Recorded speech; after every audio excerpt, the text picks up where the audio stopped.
I never pictured myself being the kind of guy who'd share a story like this, but life has a funny way of turning things upside down. Name's Jack, just a regular American dude. I work hard, keep to myself, and for the longest time, I really believed I was building something solid with the woman I loved. Her name? Let's call her Rachel. We met in college. She was this calm, thoughtful psych major who always seemed like she had everything under control. I was studying engineering, constantly buried in textbooks and part-time jobs. But something about her drew me in. She had this quiet kind of confidence that made you want to lean in and stay close. I didn't feel the need to put on a show around her. I just wanted to be someone she could count on. By the time we graduated, we were already living together in a small downtown apartment. It wasn't glamorous, just a tight one-bedroom with paper-thin walls and neighbors who argued way too much, but it felt like ours.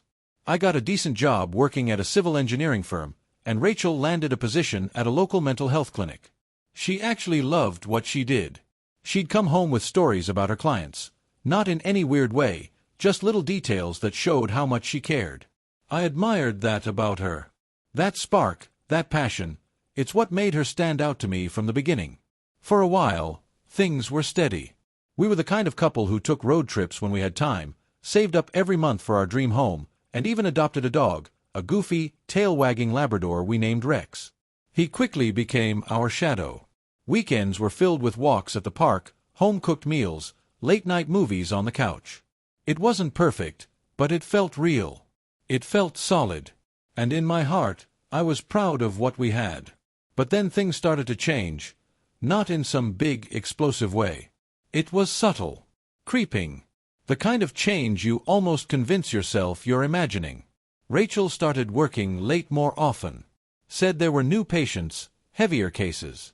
I didn't question it. I trusted her. She was my wife. Why wouldn't I? But there were little things, the way she started sleeping with her phone under her pillow, claiming it was in case of emergencies. Or how she'd get jumpy when a text came in and tilt the screen away from me. I'd ask how her day was, and instead of the usual stories or even a tired rant, I'd get vague replies, like she didn't want to talk about it anymore. And the affection, that slowly dried up. Kisses became quick, almost polite. Hugs felt like habit instead of comfort. She used to reach for my hand just because, now, it was like she barely noticed I was there. I tried to brush it off. Told myself she was just tired, maybe overwhelmed with work. I know how tough her field can be. I started doing more around the house, picking up slack, giving her space. Hoping she'd come back to me emotionally, if not physically. But no matter how much I tried to push those thoughts down, this nagging feeling in my gut kept growing. That quiet suspicion. Something wasn't right. And deep inside, I couldn't shake the fear. Was there someone else? I sat downstairs in my study later that evening, lights low, just staring at the tiny camera resting quietly in the palm of my hand. It didn't look like much, just a discreet little thing I'd hidden weeks ago. But inside that unassuming shell was everything I needed. Truth. Hard, ugly, undeniable truth. The room was quiet except for the occasional hum of passing cars outside. Shadows danced across the walls as the last rays of sunlight filtered through the blinds. I hadn't moved in nearly an hour, just sitting there with my elbows on my knees, my eyes locked on the black screen of my laptop like it might bite. The pain was still fresh. Still bleeding under the surface. Rachel's betrayal wasn't just about another man, it was about the years we'd built together. The promises. The memories. All of it tainted now. Spoiled. But underneath the heartbreak was something colder. Something sharper. Resolve. Upstairs, I could hear movement. Frantic whispers. The sound of Brandon scrambling to get his things and get the hell out of my house. Good. He didn't say a word to me on the way out. Not that I gave him the chance. The coward didn't even try to look me in the eye. Rachel had locked herself in our bedroom after I left. I didn't chase her. Didn't demand explanations. What could she say that I hadn't already heard in those videos? The videos. I took a deep breath, connected the camera to my laptop, and pulled up the hidden files.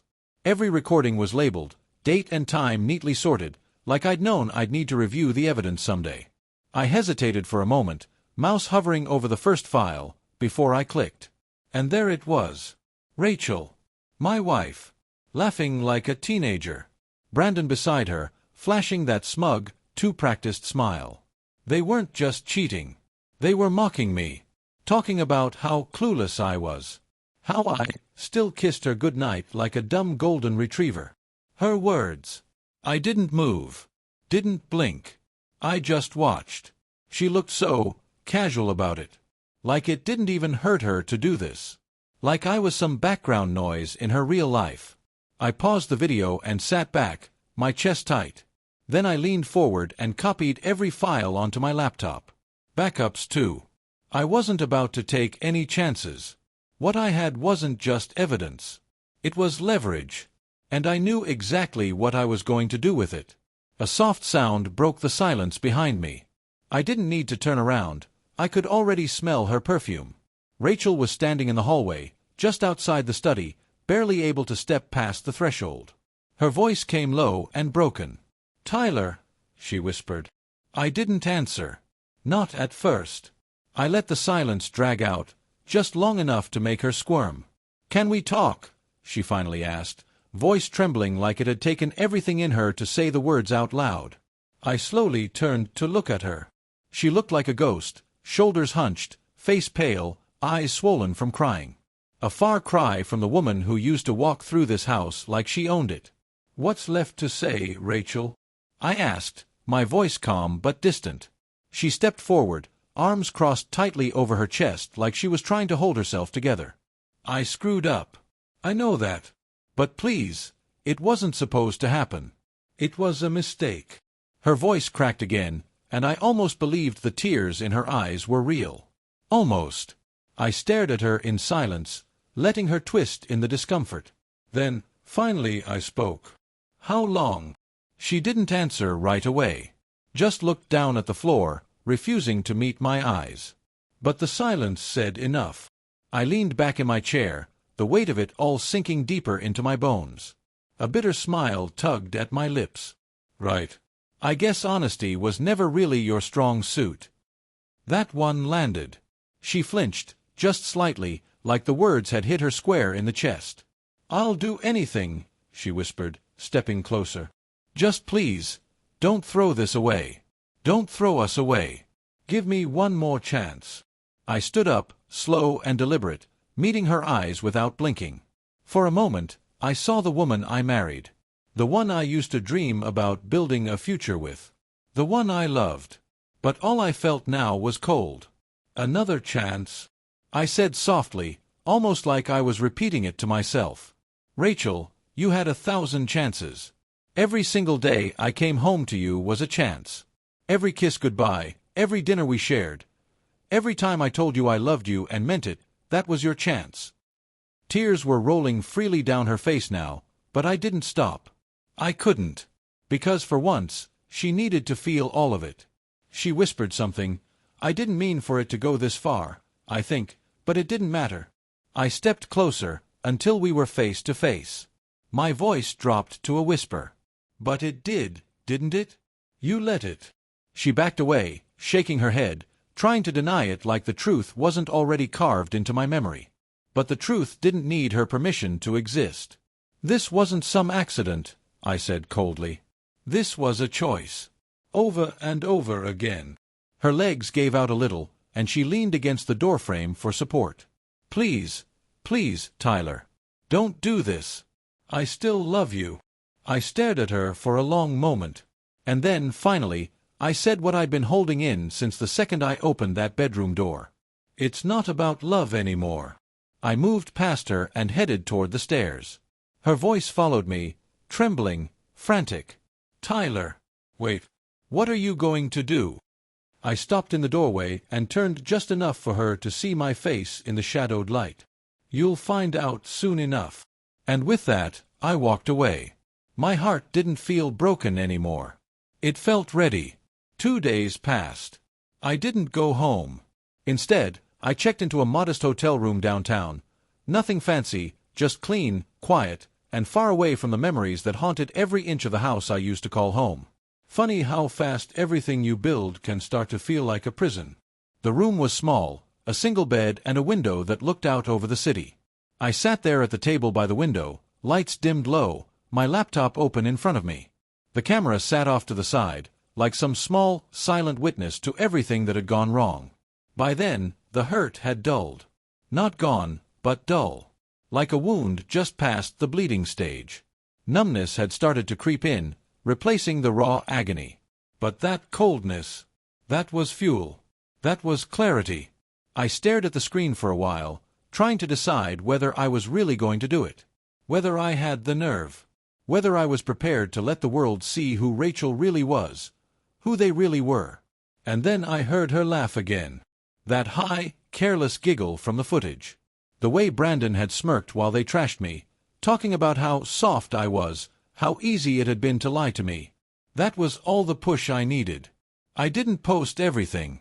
I wasn't out to be obscene or vindictive just for the hell of it. I chose the clips carefully, just enough to show the betrayal, to expose the way they talked about me like I was some gullible idiot they'd been playing for months. A few jokes at my expense. A few moments where they laughed at how sweet I was, and how clueless I must be not to notice. Brandon called me a walking Hallmark card. Rachel called me comfortable, but boring. Their words, not mine. I added a title, nothing too dramatic. Just enough to pique curiosity. Then I hit upload. Anonymously. Quietly. Like tossing a grenade and walking away. The next morning, it was already spreading. By breakfast, the video had started making the rounds online. Nothing viral yet, but picking up traction. Friends. Neighbors.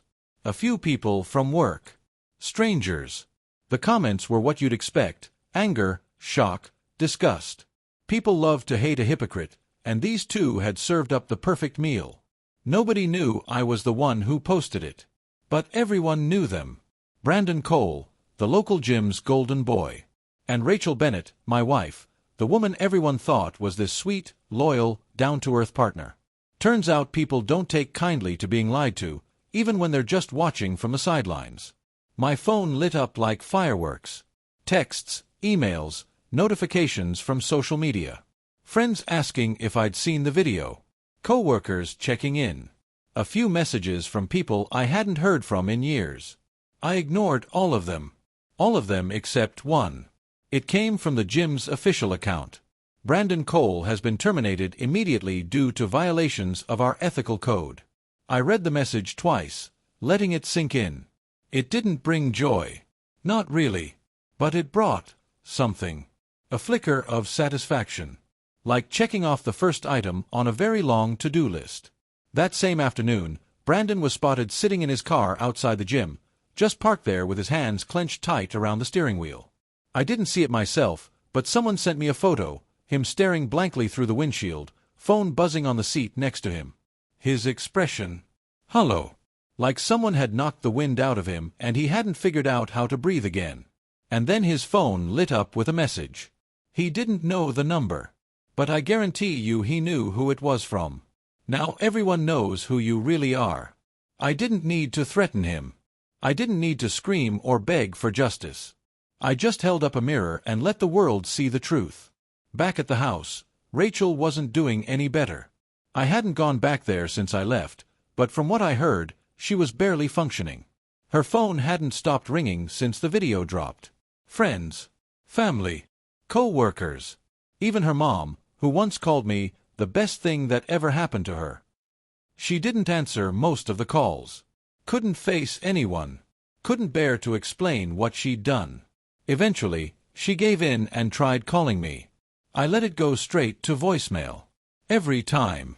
Tyler, she said in one of her messages, her voice breaking between sobs. Please, please pick up. I don't know how to fix this without you. I need you. I'm sorry. I deleted it without listening to the rest. That wasn't for me anymore. That desperate voice wasn't the Rachel I used to know. That was someone else entirely.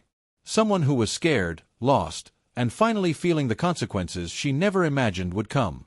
Across town, I was sitting in a small coffee shop, just watching it all unfold. I hadn't told anyone it was me behind the video, and I didn't need to. The truth was enough. The damage was already done. Their reputations were unraveling in real time, and I didn't even have to lift a finger anymore. Then another message came through. This time from a number I recognized. "Tyler, this is Brandon. We need to talk. You don't understand the damage you're doing." I stared at the message for a few seconds. Then I typed back, calm as ever. "No, Brandon. I understand perfectly. You made your choice. Now live with it." I hit send. Then I put the phone down, leaned back in my chair, and watched the world burn. Slow, quiet, and exactly the way it needed to. Rain fell that night, soft and steady, tapping against the hotel window like a slow heartbeat. The city lights beyond the glass blurred into streaks of color, distorted by the droplets, like the world itself couldn't look me in the eye. I sat quietly, watching it all from the edge of the bed. 2 weeks had passed since I hit publish on that video, since I cracked the door open and let the truth spill out for everyone to see. And still, it wasn't enough.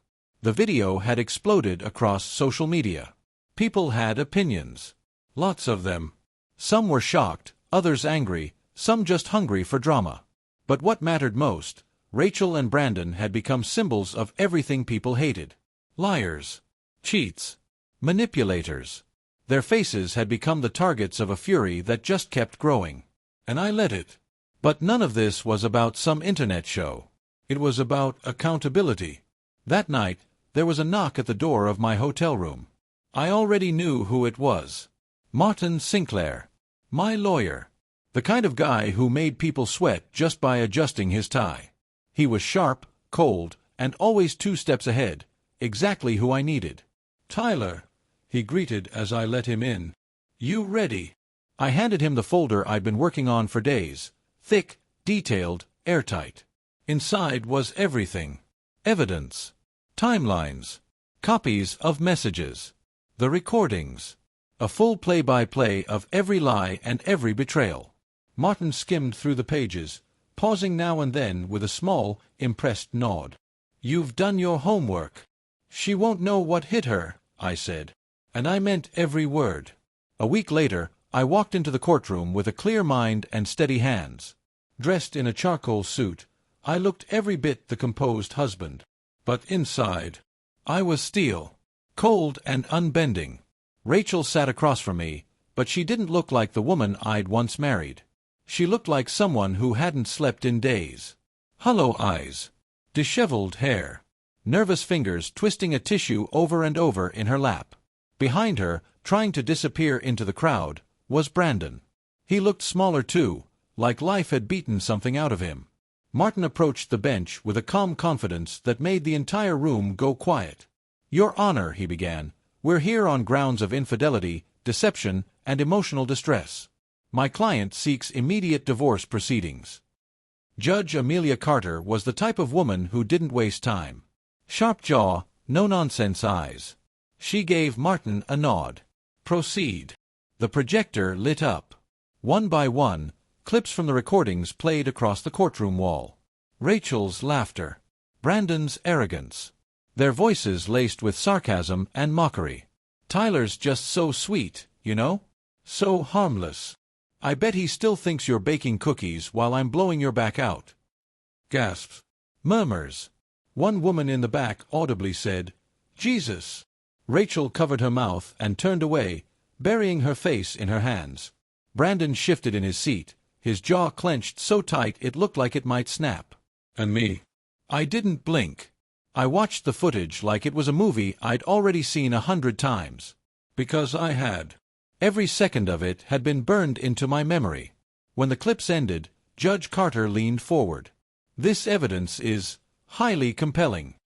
Martin nodded. "Thank you, Your Honor." Silence settled over the courtroom like a thick fog. You could feel the weight of it. Rachel finally looked up at me, her eyes begging, pleading silently for some scrap of mercy. But there was nothing left in me to give. I'd emptied it all the night I found them together. After the hearing, the story didn't stay inside the courthouse walls. It leaked. As I expected, as I planned. Local blogs picked it up. Then news outlets. Then it spread like wildfire through the community.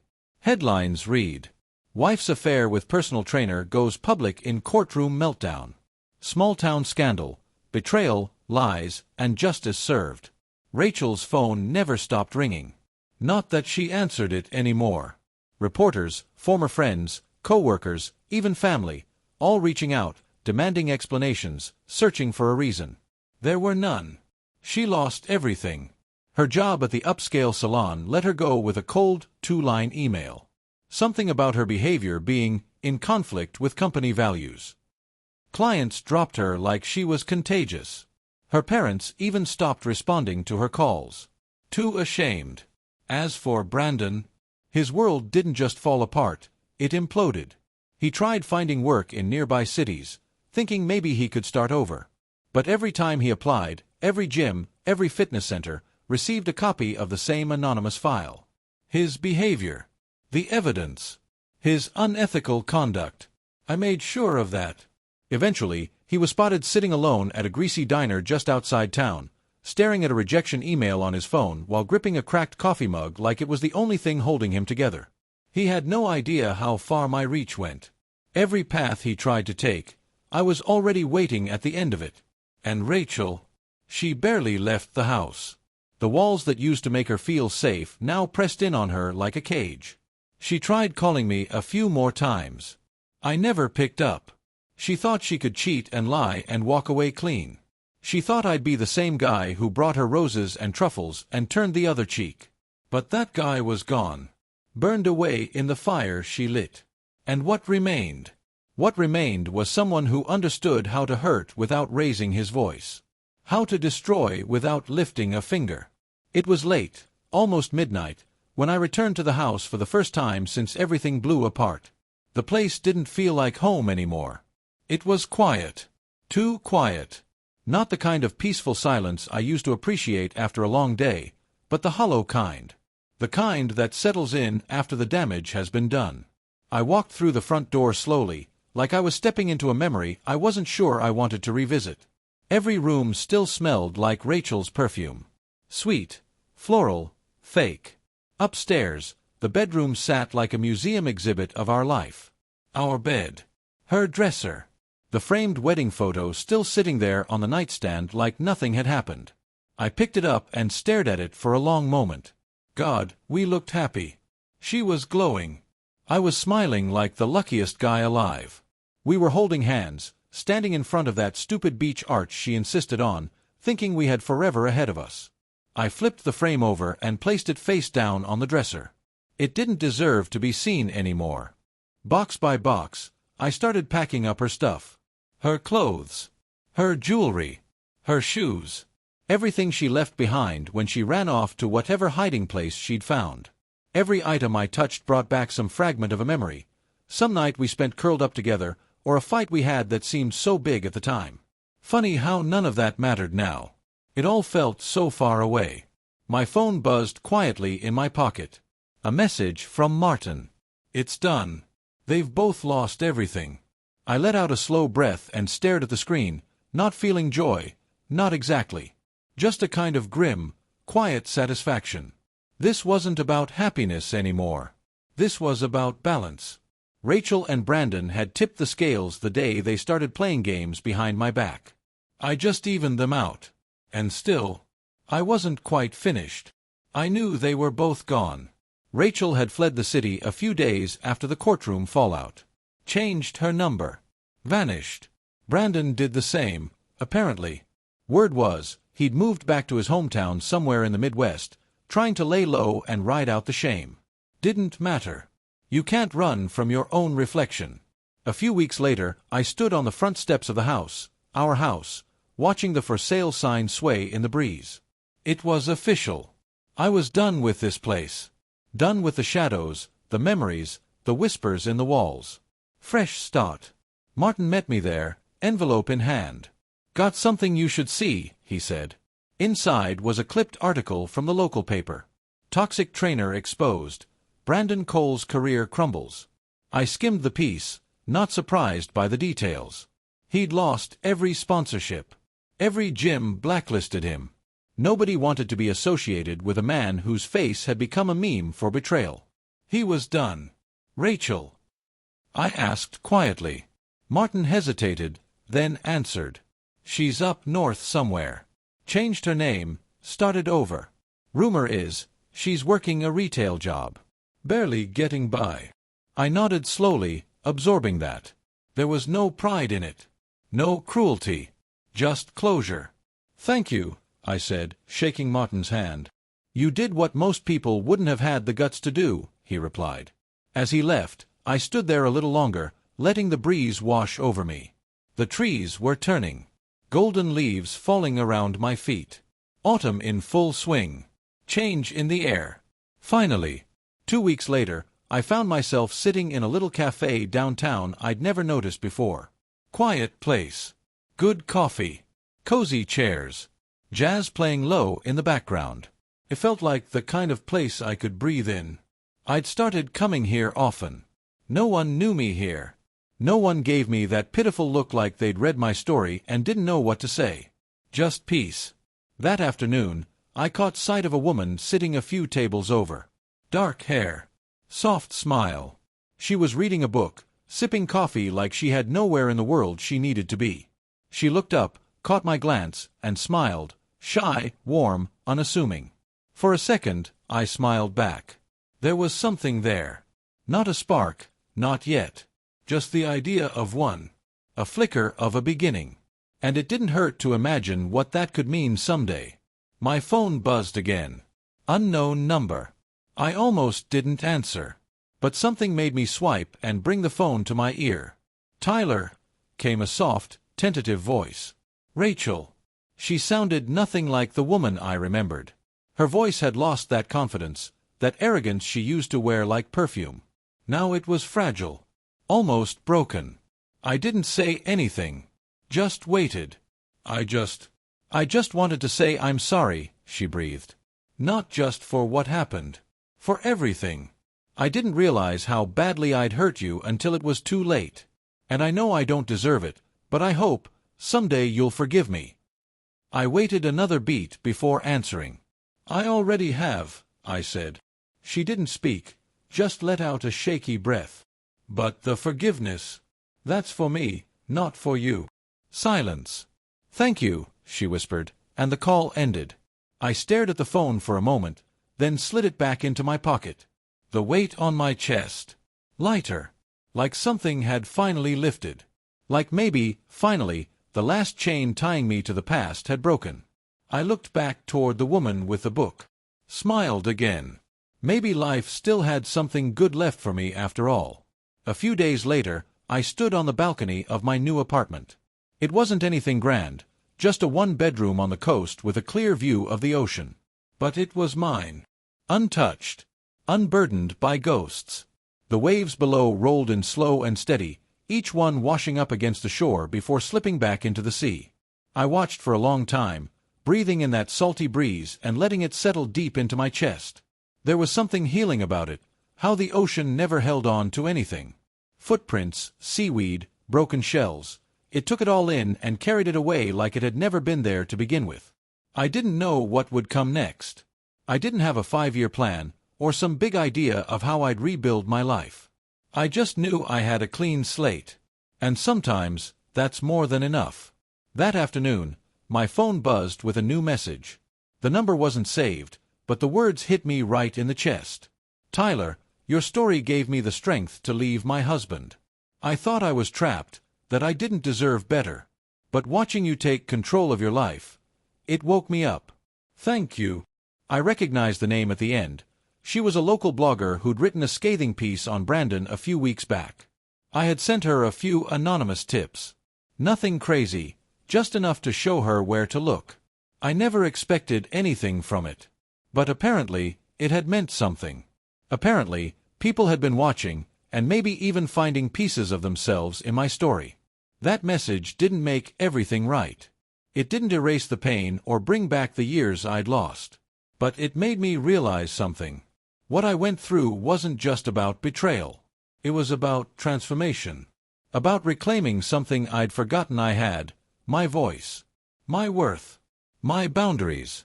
Rachel and Brandon had tried to rewrite the story of my life without me in it. But I took the pen back. And I wrote the ending myself.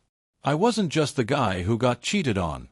I was the guy who stood up, faced the truth, and walked out stronger than I came in. That evening, I wandered back into the little cafe near downtown. The same one with the jazz music and the woman who smiled like it was a secret. She was there again, tucked into her usual spot, a book in her hands. When our eyes met, she smiled. Warmer this time. A little longer. And for the first time in a long time, I felt something stir inside me that wasn't anger or sadness or loss. It was hope. I walked past her table, not stopping. Not rushing it. Just letting that simple moment hang in the air like the final note of a song. She glanced up again, and this time, I smiled back. Real. Honest. Unbroken. Later that night, I stood once more on the balcony, the sky slowly shifting from twilight to deep navy. Stars blinking through the darkness. The kind of quiet that didn't feel empty, just calm. My phone buzzed one last time. A text. You deserved better. I hope you know that now. No name. But I knew it was her. Rachel. I didn't reply. I didn't need to. She was right.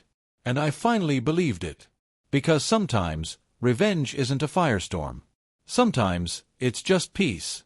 It's letting go and still standing tall after the wreckage. It's walking away with your head high while the people who burned you are left behind in the ashes of the life they chose. And as I leaned on the railing and watched the waves roll in again, soft and steady, I felt it, the quiet, undeniable truth of it all. Justice had been served. And my life.